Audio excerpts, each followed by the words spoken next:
Welcome to Everyday Cooking. If you haven't subscribed the channel yet, please click the subscribe button and the bell icon to stay connected, and it is absolutely free. Today let us see how to prepare Andhra Punugulu. For this you need 2 cups of idli batter. The link for preparing idli batter is given in the description. You can click it if you want.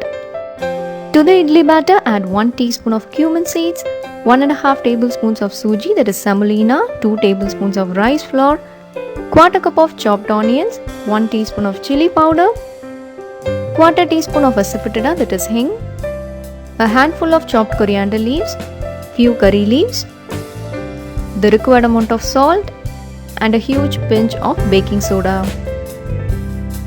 Give a nice mix.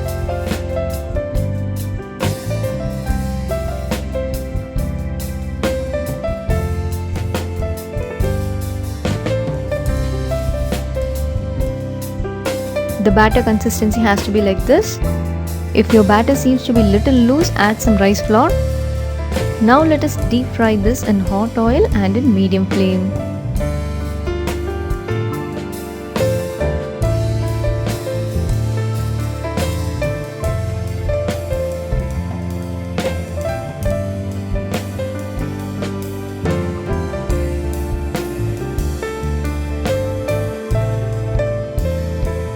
Fry this until it is golden brown. This is ready, we can take it out now.